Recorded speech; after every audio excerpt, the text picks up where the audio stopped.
This is Rob Tebbutt for Boxing Social. Delighted to be joined, as always, by Frank Warren. We're down at the glamorous BT Studios here in Stratford.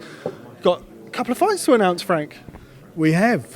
We've been very, very busy, and as you can see, Rob, we've announced a fantastic vacant British heavyweight title between two undefeated fighters, Daniel Dubois and Nathan Gorman, two exceptionally great young heavyweight talents, probably two of the best in the world at their level. And they'll be duking it out on the 13th of July at the O2.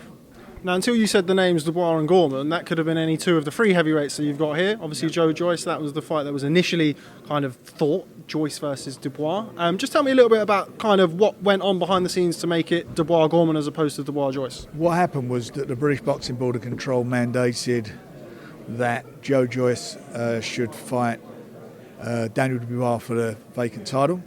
After speaking with Joe and his management, they made it very clear that they were number one for the European title and also number one for Manuel Shah's version of a WBA heavyweight title, and they didn't want to lose that position, and they would have certainly lost the European position had he taken the fight with Daniel. So then the next guy they put forward was Nathan, and I didn't want the fight. I wanted to do it later this year, as I've told everybody, but neither of them would back out of the fight. So we've got a fight. The fighter's made the fight. Just talk about those British Boxing Board of Control circulars, because they seem to come around once every 3 months, and with respect to the board, I think probably 90% of the fights don't actually happen. Does something need to be done there with kind of circulars being ordered? No, they do. They make their mind up. They decide internally who should be challenging for titles and who should be fighting for vacant titles. That's their decision how they do that. And that's how it works out. Sometimes it suits, sometimes it's difficult to do, sometimes they put people in who have no intention of making those fights. So it's quite a varied, you get a varied response to it. But these two guys fall into the category of we are not backing down from this. I think it's important to notice that however the chips fell with those three heavyweights, you're always going to end up with a good fight. So let's talk about Dubois versus Gorman. Been talked about for a number of months now. How good does it feel to finally get that over the line? It's a great fight. Well, it's a great fight, and it's come much sooner than I expected it would. But it is a great fight. The fans will benefit from it. It's a proper heavyweight fight. These guys are big punchers. I think Daniel's got a 90-odd% knockout rate, and Nathan I think is 70%. And they're quality. They've got different styles which will complement the fight. He's very slick, Nathan. He's lost a lot of weight since he turned professional. He's got himself in good shape. He's got a good engine.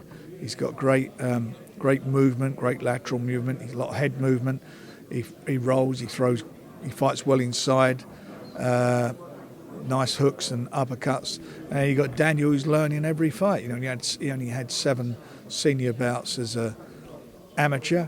But he's done tremendously well, and I think he's really got it together in his last 3 or 4 fights. Really got it together and learnt from each fight. And he's shown certainly in that fight with Yarde, he was a good opponent for him. He showed a lot of, he mixed his shots up a lot of variety there. At the end of the day, he got clipped himself, but he showed he was willing to stand and trade and take one to land his one, which is what he did. And at the end of the day, took the fight out of Yarde. So, that Nathan's going to be looking. He won't want to be boxing on the outside because Daniel, I'm sure, has got a longer jab there. There's not a lot in their height. I just watched them doing the face-off just now. I thought he was much shorter than Daniel when they're standing together. It's not a difference in height, but he'll be looking to get inside and work inside. So, that means he's got to come forward. So it's going to be a good fight. Just want to touch on something that Nathan mentioned in the press conference. Nathan and Ricky. It was prompted by media of the press, but both of them kind of agreed that they felt like Daniel was potentially the house fighter. Now, obviously, you represent both men. Do you see it that way? Well, that's how people will look at it. Daniel, to be fair, he came with me day one. He's been with me day one, and I nailed my flag to his mask for his very first fight. So I'm not going to turn around and say, no, I'm not with you. Nathan came with us, as he said, I think it's 8 or 9 fights he's been with us, and we've done our best for him as well. At the end of the day, whoever wins will win. They're tremendous guys. I really like both of them, and I like working with both of them, and I will continue to work with both of the winner and the loser of the fight. Now, the other heavyweight from today, Big Joe Joyce, obviously he's going to be boxing next weekend in Stevenage, boxing Alexander Ustinov. All being well and he comes through that. Obviously, the Manuel Char fight has been mentioned, Ajit Kabayel for the European title. Can you give me any update, which is the more likely, if at all, of either of those? Shah at the moment, I don't know where we are with that. I don't think anybody knows what's going on. It's been going on forever, what's going to happen with him. But he's the mandatory to Shah's next defence. And the European, they asked for some extraordinary sum of money. So I would think we're going to wind up with purse bids with that. Derek Chisora, somebody else has been mentioned as a potential opponent for Joe Joyce. Priced himself out of it. The money he's talking about is ridiculous. And that's just saying he doesn't want to fight. Now, Joe was talking about potentially boxing Tyson Fury. Now, Tyson obviously is off doing his thing in America. He's boxing on 15th of June in Las Vegas. Saw an interesting quote attributed to Tyson in the last couple of days that he said he might only have 3 fights left. Is that just Tyson deciding what side of the bed he's waking up on, or is that legitimately what he's got planned? Listen, that's what it is. That's what it is. And as you say, it depends how he feels in the moment. One thing's for sure, whatever his intentions are, and Anthony Joshua's intentions, once these 3 guys and Deontay Wilder, once these 3 guys sort out whatever they're going to do over the next 12 months, and they're basically looks like most of them are going to be fighting in the States, so the fights will be coming in at 4 and 5 o'clock in the morning. These guys will be fighting on prime time on BT, building a fan base and fighting in front of the live fans. So by the time Tyson comes back and Joyce, if he comes back, by the time they come back, these guys will be ready to fight them.